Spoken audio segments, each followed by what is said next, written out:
जब भक्ति में आपका विरोध होगा, जब भक्ति में लोग आपका विरोध करेंगे, तब समझ जाना कि अब आप भक्ति के रास्ते पर थोड़ा थोड़ा आ गए हो। भक्ति के रास्ते पर आओगे। सबसे पहला, जैसे आप देशभक्ति के नाम पे आपको बड़े बड़े अवार्ड मिलते हैं, परमवीर चक्र, अशोक चक्र। कोई अभिनय का व्यक्ति हो तो उसके लिए भी अलग अलग अवार्ड बना रखे हैं। पर आपने कभी सुना है भक्त जो होता है, भक्ति करने वाले, उनके लिए कौन से अवार्ड हैं? तो सुनो, भक्ति का पहला अवार्ड, जब भक्ति करोगे तो पहला अवार्ड मिलेगा, पहला इनाम मिलेगा। पहला इनाम क्या होगा? सारी दुनिया में आपका उपहास, मजाक बनाया जाएगा, खिल्ली उड़ाई जाएगी। एक दिन चंदन लगा के घर से निकल जाओ, सबरी गली ऐसे देखेगी कोई आकाश से एलियन उतर आया हो। अरे भैया, ये तो गया काम से, ये तो अब बाबा जी बनेगा। 2-4 वृंदावन के चक्कर लगाया हो तो घर वाले घबरा जाते हैं, कहीं घर छोड़ के ना चला जाए वृंदावन परमानेंट। हंसी उड़ाएंगे, अरे ये तो ऐसे ही है, मन में तो कितना पाप भरा है, वैसे भगत बन रहा है। मजाक बनाया जाएगा, उपहास बनाया जाएगा। समझ लो भक्ति का पहला अवार्ड मिल गया। अब भक्ति का दूसरा अवार्ड सुनो। भक्ति का दूसरा अवार्ड क्या होगा? अपमान। अपमान किया जाएगा आपका, खूब अपमान होगा दुनिया में।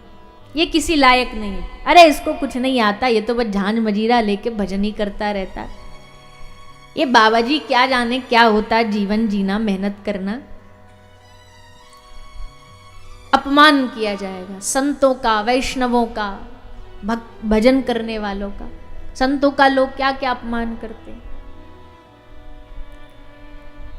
तो ये है भक्ति का दूसरा अवार्ड। और तीसरा अवार्ड क्या है भक्ति का? भक्ति का तीसरा अवार्ड है निंदा।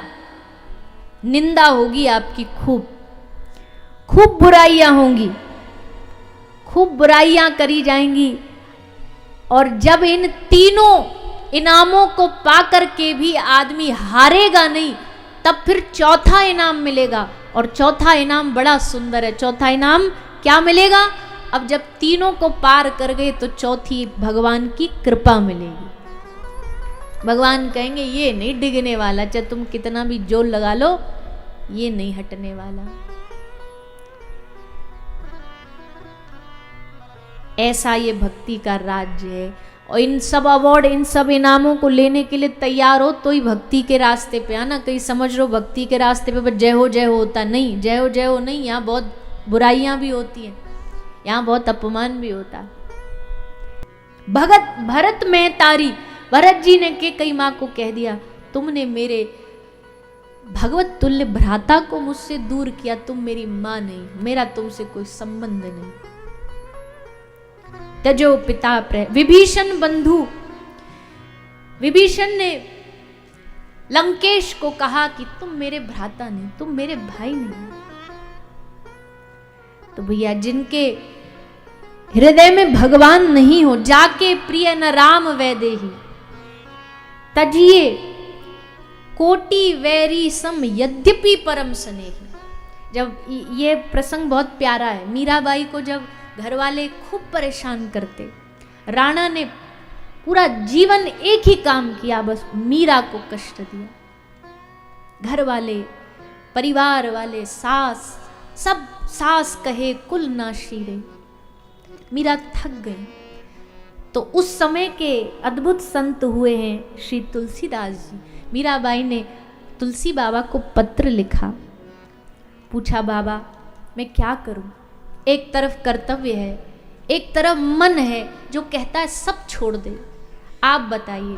तब तुलसीदास जी ने वापस मीराबाई को पत्र लिख के यही पद लिखा, जाके प्रिय न राम वैदेही तजिए छोड़ दो उसे तुरंत जिसके हृदय में ठाकुर जी नहीं है।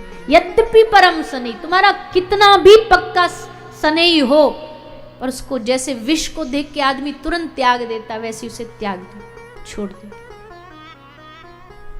भगवत विमुख लोगों का संग नहीं करना चाहिए,